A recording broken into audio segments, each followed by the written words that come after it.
is Jenny from Easy Chinese. In the past, I have introduced almost 300 basic characters. I hope you have found that if you followed me, it was not very difficult to grasp the meaning of the Chinese characters and also how to write it actually. But before we get into next step to learn more characters and to learn the conversations, I would like to introduce you the very important part, the pronunciation of the Chinese characters. You know, I have said that Chinese is not a phonetic language. Even you can recognize the character, you know the meaning of the character, but not necessarily you would be able to pronounce it. Not like French or English. Even you don't know the meaning. If you see the spelling, you would be able to pronounce it. But Chinese, learning pronunciation is another matter from learning how to write it, what is the meaning. Well, today I'm going to introduce you how you would be able to pronounce the Chinese and the evolving history of this Chinese pronunciation. Actually, in the past, there was no pronunciation system for the Chinese characters. It was very funny. For example, like this word, we have learned it, two sons put together. Remember? It has a very nice meaning, means prosperous. And people always like to give, especially boys, the name of this word. But in the past, if you don't know this pronunciation of this word, how would you teach someone? Or if the people read your letter or books, how would they know the pronunciation of this new word? So they use another two Chinese characters, which they believe they are basic characters. Most people should know their pronunciations. Use these two characters, gave the pronunciation, provide a pronunciation for this new one. I remember this one, the pronunciation, 吃日尺 means ruler. We have learned this. And this one, 乐一昂良 means nice, good, right? So how would you know the pronunciation of this character? The first character, the Chinese character, gives you the first part, 吃. And the second character gives you the second part. We call it finishing. The first part is initial, the second part is finishing. So you put this initial and finishing together, you get the pronunciation for this character, which is 吃昂长. Well, 长, I gave this, I marked this first tone, but originally there was no tone provided. People only, put this initial and finishing together, 吃昂. Well, I don't know how could they figure out the tone, but this was the way how in the past the Chinese people provide a pronunciation of another Chinese. They use two characters to provide the pronunciation for one character, but this has a lot of problems. For example, there was no tone provided. Firstly, secondly, they're not always able to find the two basic characters which you already know the pronunciation. Sometimes they use the even more complicated characters, gave the pronunciation for a simple one. So that was a big issue.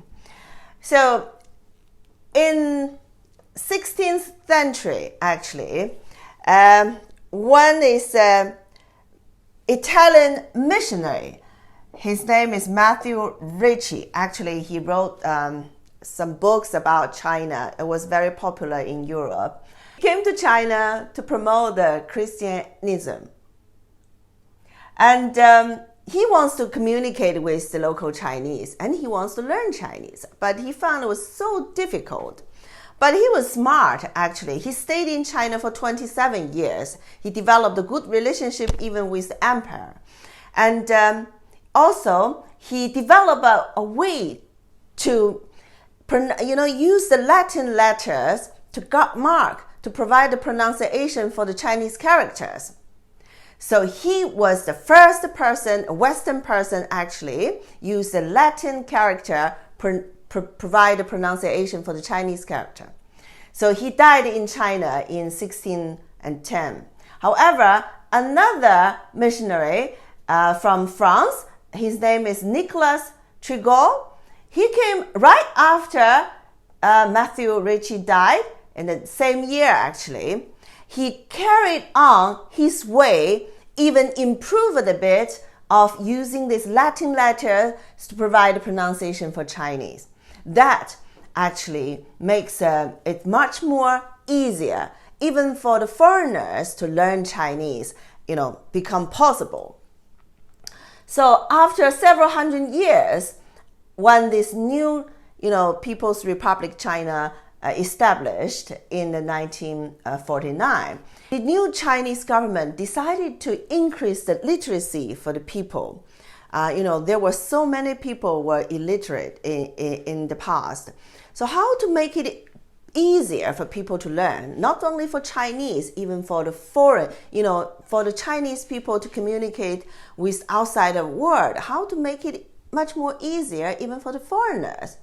So in the early 1950s, they not only developed the simplified these characters, which now is the official Mandarin language, the mainland people use it, right? At around the same time, they also developed this Pinyin, which is the way to provide the pronunciation for the characters. They carried, pretty much this use the Latin letters. They carried, what these two missionaries developed. Of course, not exactly the same, but the methodology was the same, to use the Latin letters to provide the pronunciations. So today I'm going to introduce you this Pinyin. So in the past, if you look into the dictionary, if you know the pronunciation, the Pinyin, you would able to find the characters. We have said that one Chinese character is one syllable. So the Pinyin now is constituted by the initial and finishing, final, plus the tone, and you get the pronunciation. I give you an example. For example, the initial he, final, ao, put together, he, ao, hao. Hao is the first tone, and hao is the third tone. And you can have, of course, not only one character. You have quite a lot characters which has the same pronunciation, but it's much better than this one. So always one syllable, mostly constituted by initial plus the final and tone, you will have the pronunciation. But sometimes this final, it's almost equal to the vowels in English. This initial almost equal to the consonant. And vowel sometimes can represent a pronunciation for the character, but this initial, the consonant, normally cannot provide a full pronunciation for a character, but final can by itself. Okay, I will introduce you how many initials and how many finals we have, and how you can put them all together, what the pronunciations will be. First, we start with the initial, which almost equal to the consonant. We have 23 initials. Let me introduce you one by one, the pronunciation. Bo, I think it's very similar to the Latin language or English or French. Bo, po, mo, fe, de, t,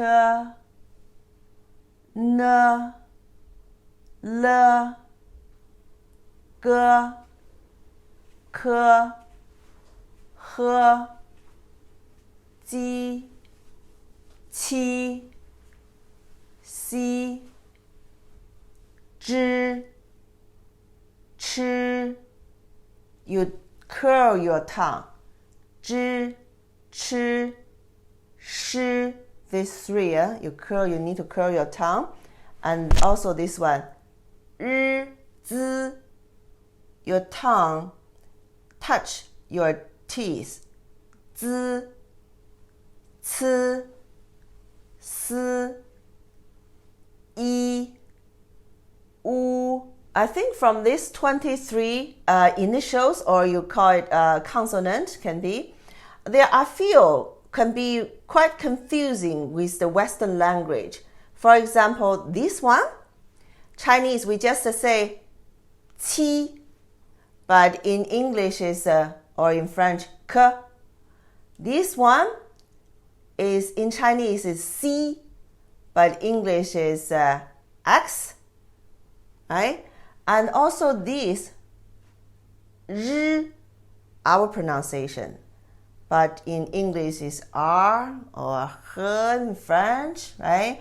And also, did you notice, in Chinese, we don't have this consonant, v.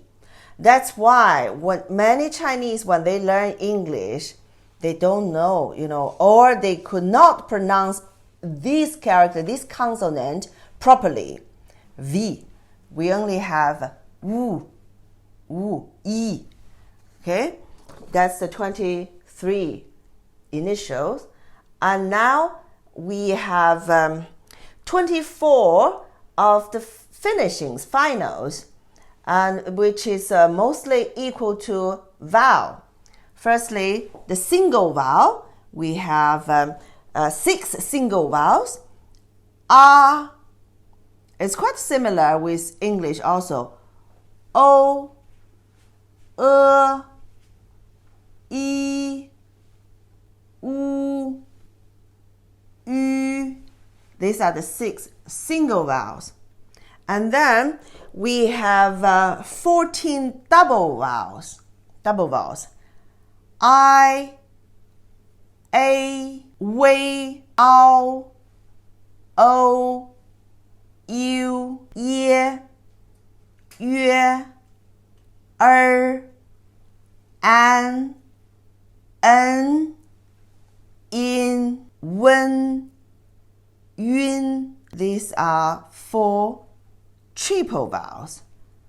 Ang, En, Ying, Ong. So other than these 23 initials, 24 finals, we have another 16.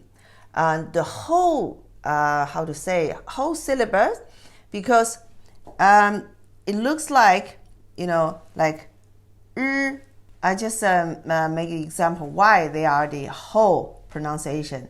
For example, this you can find it from initials here, and this E is here.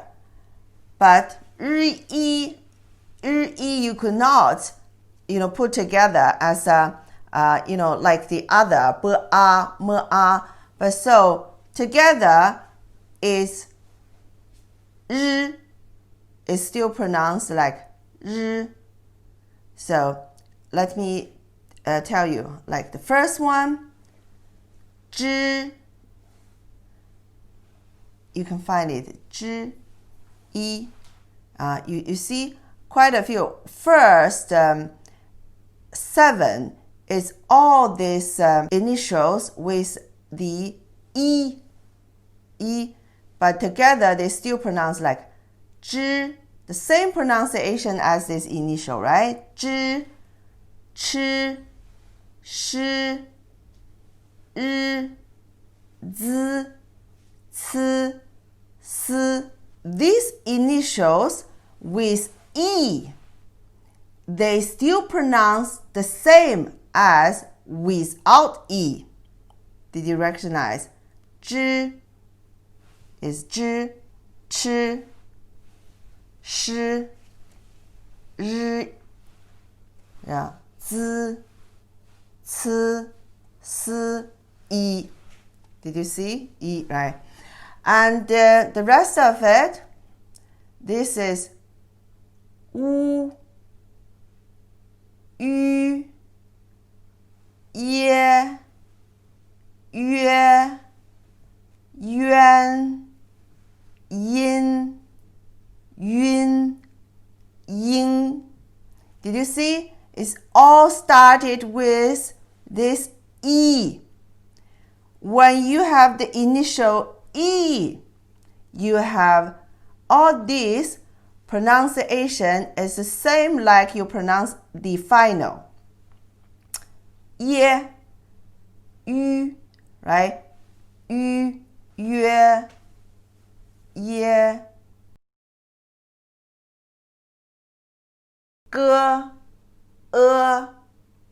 歌, 科, 窝, 阔, 喝, 凹, 蒿, 七, 一, 凹, 敲, 吃, 凹, 抄, 歌, 啊, 嘎, 么, 啊, 妈, 分, 乌, 夫, 的, 欧, 都. What else? 呢, 呢, 吃, 凹, 抄, 知, 哀, 摘. Well, don't worry. You can try by yourself to put all, randomly select one and like 科, 昂, 康, 喝, 翁, 轰,波, 崩, all this. But for like Chinese student, for the first year in their primary school, they need to practice the pronunciation, put them together, what you will get. So don't worry if you don't get it within a few days, but you need to practice, practice. And I think that's all for today. And the next time I'm going to introduce the tones. I know it's very difficult for these 4 tones, but I will introduce you how to get this, proper pronunciation for 4 tones. Don't forget to visit my website, Easy Chinese. That's all for today.